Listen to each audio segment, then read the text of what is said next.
single machine just built an entire house in 24 hours. Not a shed, not a garage, a 2-story, 3-bedroom home.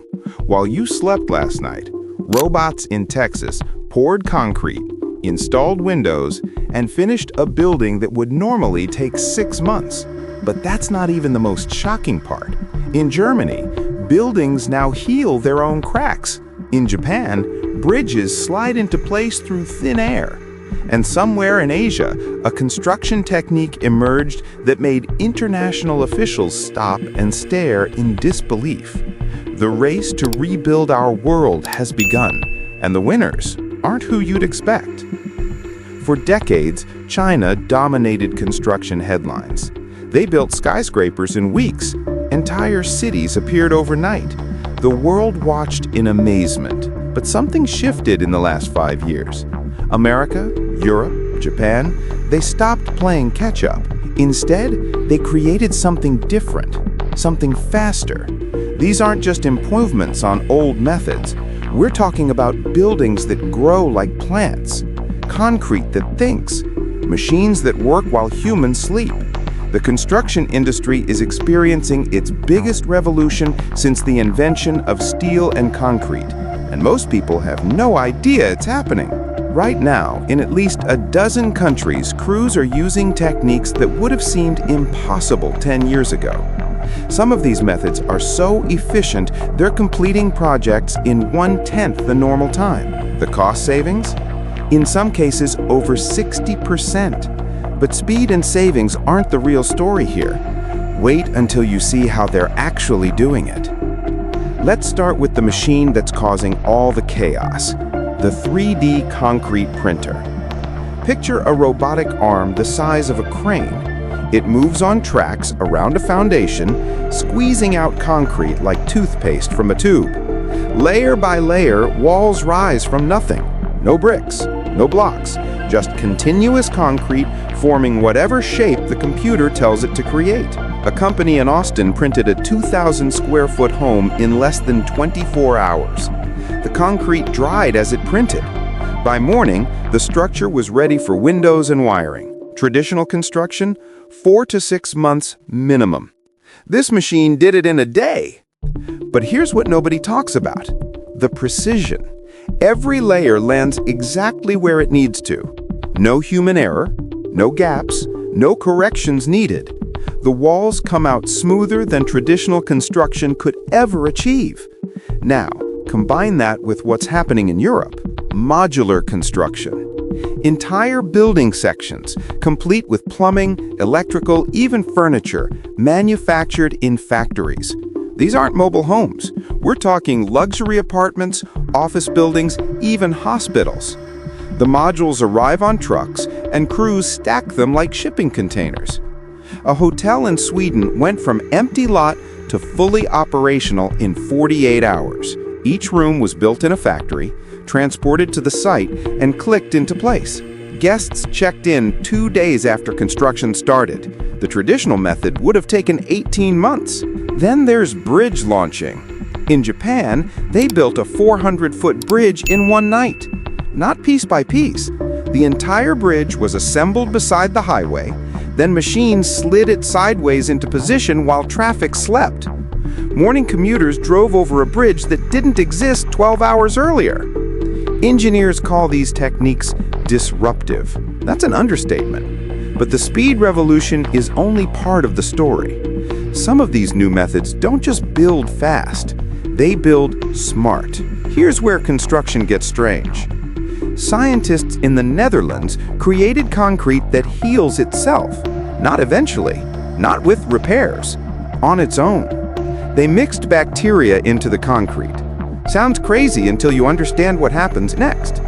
When a crack forms, water seeps in. The bacteria wake up. They eat the calcium in the concrete and produce limestone. That limestone fills the crack from the inside. Within weeks, the crack disappears completely. The concrete is stronger than before it cracked. A bridge in Rotterdam has been testing this for 6 years. 0 maintenance required. The concrete repairs itself faster than weather can damage it. For infrastructure that's difficult or dangerous to access, this changes everything.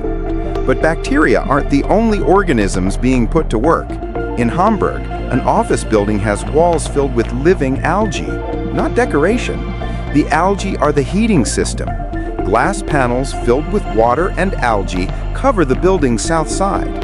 The algae absorb sunlight and produce heat. That heat warms the building in winter. Summer, the algae grow thicker, blocking excess sunlight and keeping the building cool. It's a natural thermostat that adjusts itself. When the algae grow too thick, they're harvested and converted into biofuel. The building literally grows its own energy source. Then there's aerogen. NASA developed it for spacecraft insulation. Now it's in homes. A layer thinner than your thumb provides more insulation than 6 inches of fiberglass. You could hold a blowtorch to one side and not feel warmth on the other. Buildings using aerogel cut heating costs by 70% or more. Nature solved these problems millions of years ago. Engineers are finally catching up. But nature isn't the only thing inspiring radical new designs. Buildings that move sound like science fiction. They're not. They're in Milwaukee, Abu Dhabi, and Shanghai right now. The Milwaukee Art Museum has wings, actual wings, that open and close. A 200-foot structure spreads like a bird taking flight every morning, providing shade for visitors. When storms approach, the wings fold closed, protecting the building. It's not automatic yet, but the engineering proves buildings don't have to be static anymore. In Abu Dhabi, office towers have exterior umbrellas, thousands of automated panels that open and close based on sun position. The building tracks sunlight like a flower. When sun hits the east side, eastern panels close. When it moves west, they follow. Inside temperature stays constant without air conditioning running full blast. Energy savings? Over 50% compared to traditional towers. But the real innovation is happening in flood zones.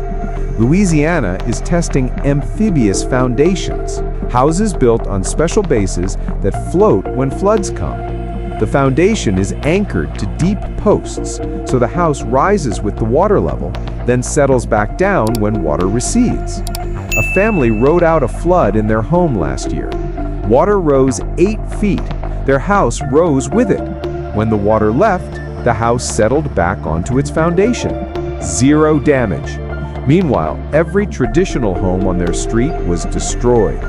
The same technology is being used for offshore wind turbines, platforms that float in deep water where traditional foundations can't reach. These floating bases are anchored to the ocean floor but move with waves and currents.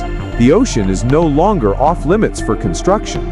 Neither are floodplains. Engineers aren't fighting nature anymore. They're designing buildings that adapt to it.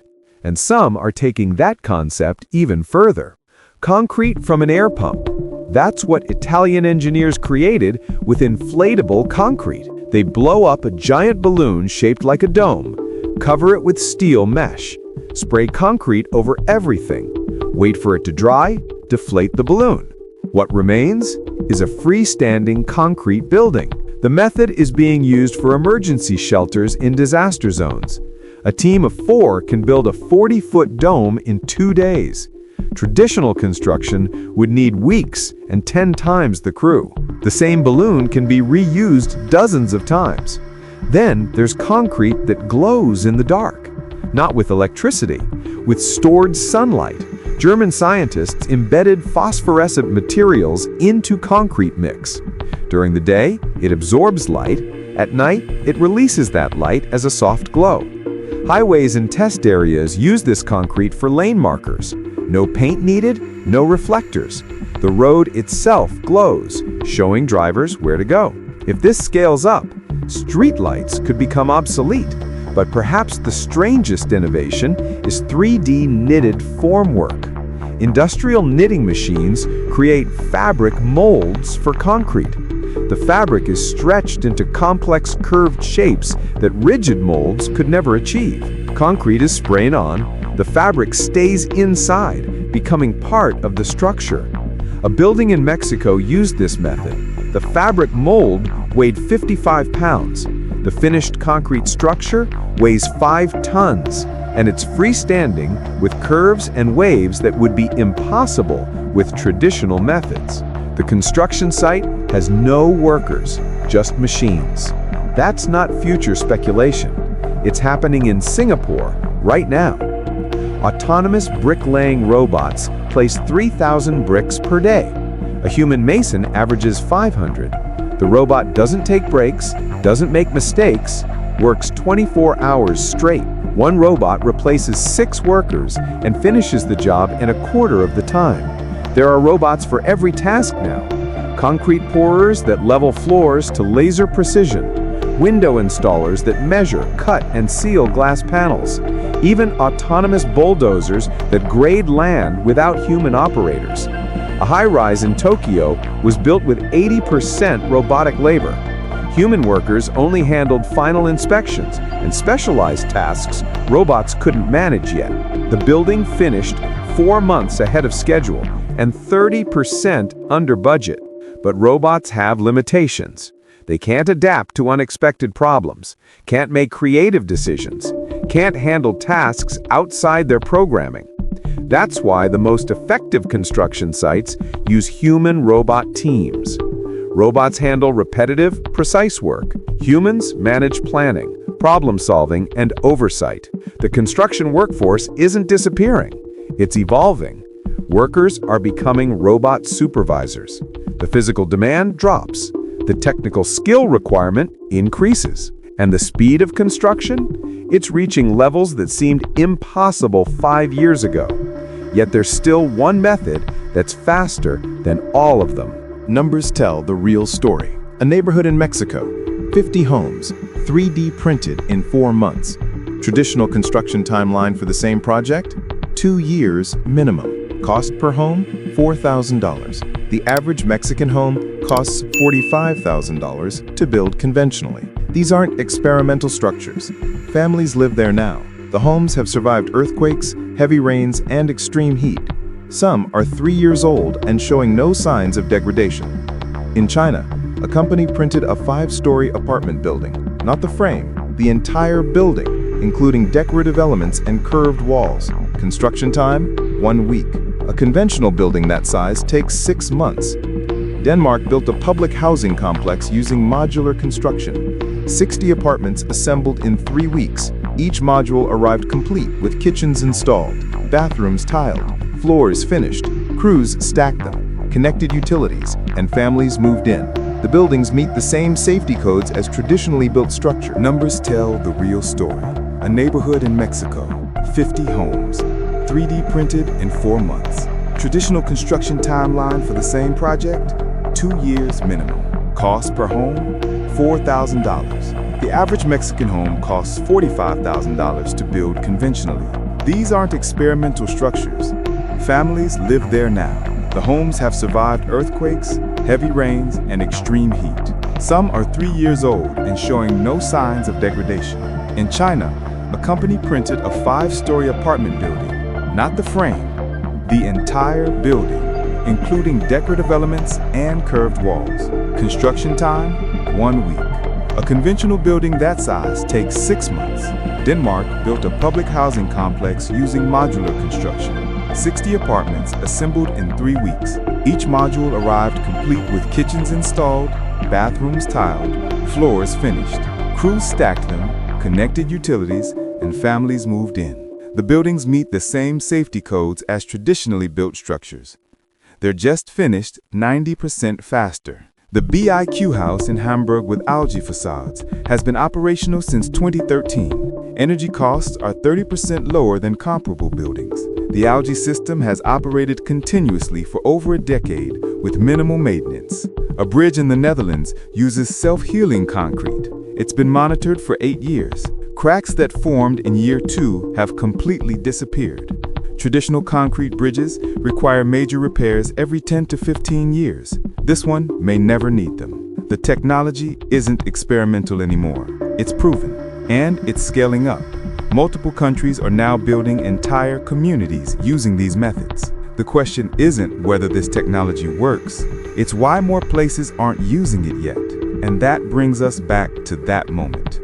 The demonstration that changed everything. Reports vary on exact details, but multiple sources confirm it happened. High-ranking officials from several countries toured construction technology demonstrations. The location changes depending on who tells the story. Some say Dubai, others say Shanghai. A few claim it was Amsterdam. What they witnessed was likely a combination of techniques. A 3D printer building a structure in real time, modular sections being assembled at impossible speed, or possibly a bridge launch demonstration where a massive structure slid into place in minutes. What's confirmed is the reaction. Officials who'd seen countless construction projects were stunned, not impressed, stunned. One reportedly asked to see the demonstration again because they couldn't believe it the first time. The specific technique doesn't matter as much as what it represented. For the first time, construction speed matched manufacturing speed. Buildings could be produced like cars on an assembly line. The implications for housing shortages, disaster relief, and infrastructure repair were immediately obvious. Within months, multiple countries accelerated their construction technology investments. Funding for 3D printing research tripled. Modular construction companies received government contracts. The race wasn't just noticed, it intensified. What those officials realized in that moment is now becoming clear to everyone. The way we build is fundamentally changing, and the change is happening faster than most people realize. Which brings us to what's coming next. These techniques are already outdated.